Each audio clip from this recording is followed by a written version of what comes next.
दोस्तों, आज की सबसे पहली और बड़ी खबर, देश में फिर से लागू होगा लॉकडाउन। केंद्र ने 10 राज्यों से कहा करें विचार। दोस्तों, कई राज्यों में कोरोना वायरस के नए मामलों में बढ़ोतरी और पॉजिटिविटी रेट में बढ़ोतरी के बाद केंद्र सरकार ने प्रतिबंधों को फिर से लागू करने पर विचार करने के लिए कहा है। कोरोना के बढ़ते मामलों को देखते हुए केंद्रीय स्वास्थ्य सचिव राजेश भूषण ने शनिवार को 10 राज्यों के साथ एक उच्च स्तरीय बैठक की। स्वास्थ्य सचिव ने केरल, महाराष्ट्र, कर्नाटक, ओडिशा, तमिलनाडु, असम, मिजोरम, आंध्र प्रदेश, मेघालय और मणिपुर के प्रतिनिधियों से कहा कि पिछले कुछ हफ्तों में 10% से अधिक की पॉजिटिविटी रेट रिपोर्ट करने वाले सभी जिलों को सख्त प्रतिबंधों पर विचार करने की जरूरत है। मंत्रालय ने कहा कि इस स्तर पर किसी भी तरह की ढिलाई से इन जिलों में स्थिति और खराब हो सकती है। एडीजे उत्तम आनंद की मौत के मामले में सीबीआई जांच की अनुशंसा को मुख्यमंत्री हेमंत सोरेन ने दी सहमति। दोस्तों, झारखंड सरकार ने धनबाद के एडीजे उत्तम आनंद की मौत के मामले की सीबीआई जांच कराने की अनुशंसा कर दी है।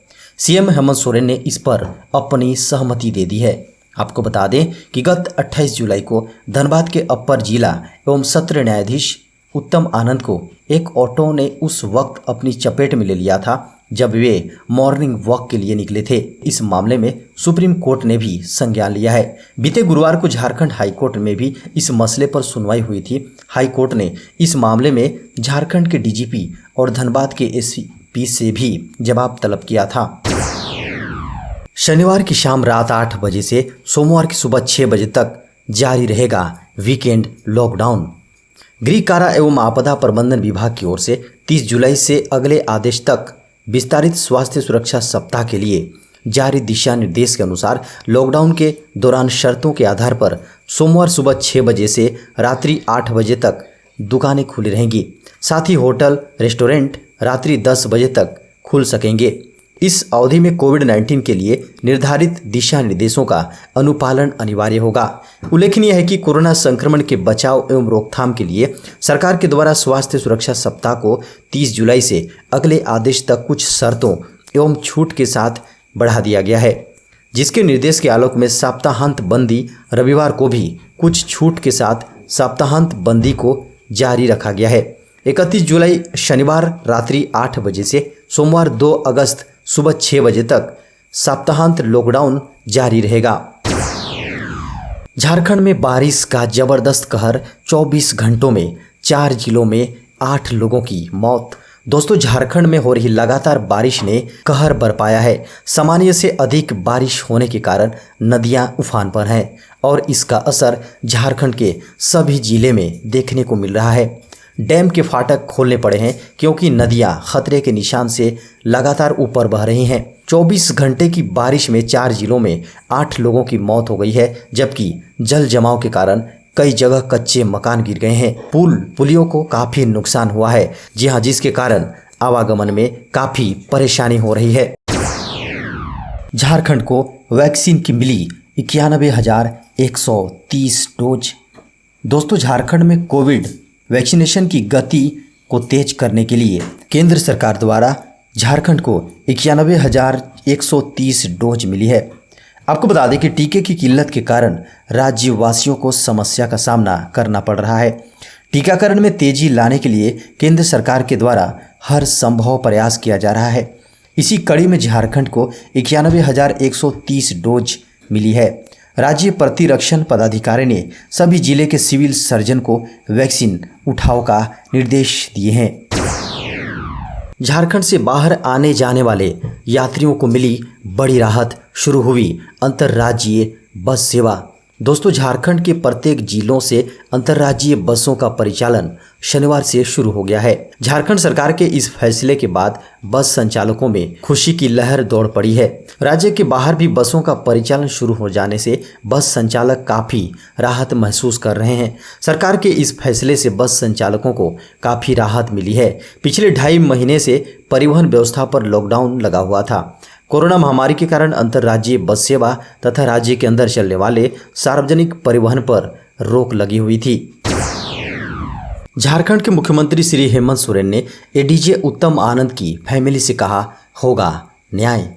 झारखंड के मुख्यमंत्री श्री हेमंत सोरेन ने धनबाद के एडीजे उत्तम आनंद की संदिग्ध मौत के मामले में न्याय होने का आश्वासन दिया है।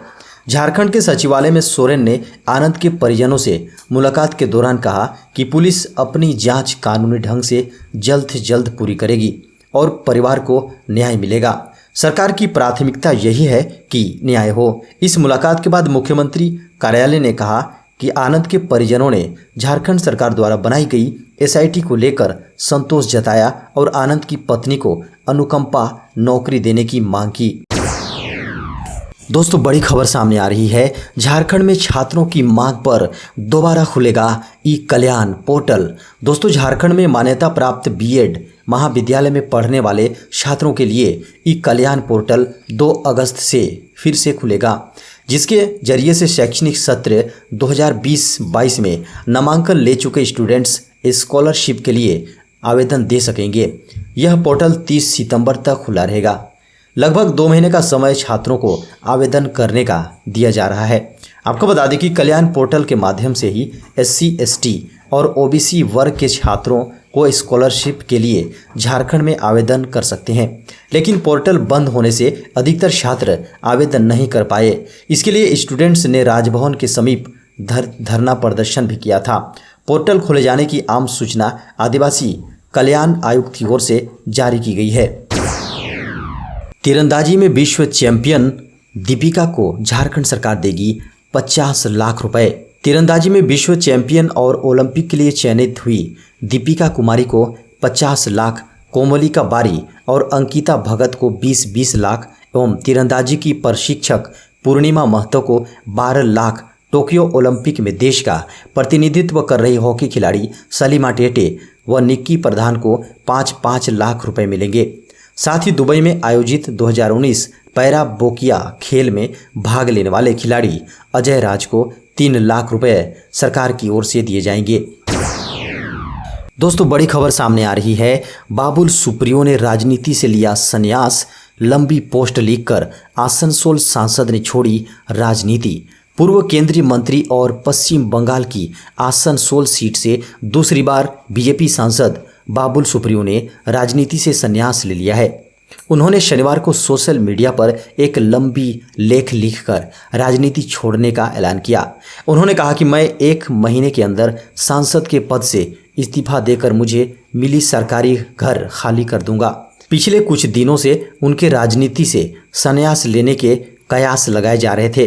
वे सोशल मीडिया पर लगातार पोस्ट लिख ये इशारा कर रहे थे। बाबुल सुप्रियो ने अपने फेसबुक अकाउंट पर बांग्ला में राजनीति से संन्यास का ऐलान किया है। सेमीफाइनल में हारी सिंधु, ताई जू यिंग ने सीधे गेम्स हराया। भारतीय को सेमीफाइनल में हार का सामना करना पड़ा। हालांकि उनसे मेडल की आस अब भी कायम है। वर्ल्ड की नंबर 1 शटलर ताई जू यिंग ने उन्हें 21-18, 21-13 से सीधे सेटों में हार का मुंह देखना पड़ा। पीवी सिंधु की करारी हार दूसरे गेम में एक बार पिछड़ने के बाद पीवी सिंधु वापसी ही नहीं कर पाई। दूसरे गेम का फैसला 21-12 से ताई के पक्ष में गया। ताई के बेहतरीन क्रॉस कोर्ट शॉट्स का उनके पास कोई जवाब नहीं था। उनके पास बचाने के लिए 8 मैच पॉइंट थे, लेकिन ताई ने पहले मैच पॉइंट में ही जीत हासिल कर ली। छठी जेपीएससी के मेधा सूची रद्द करने के खिलाफ हाईकोर्ट पहुंचा आयोग।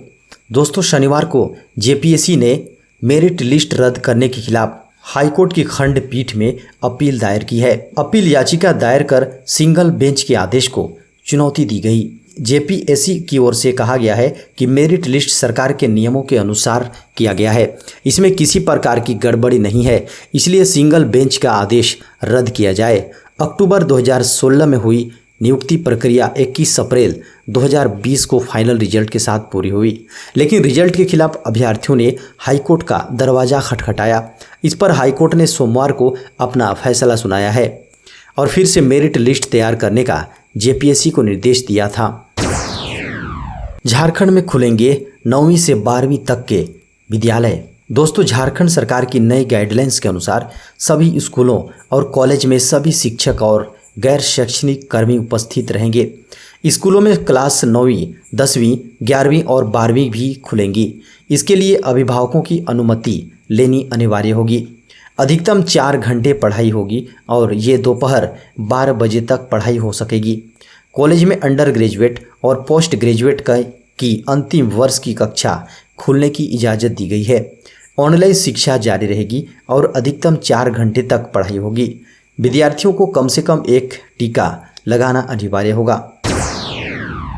केंद्र ने कोरोना वायरस से लड़ने के लिए राज्यों को दिए 1828 करोड़ रुपए।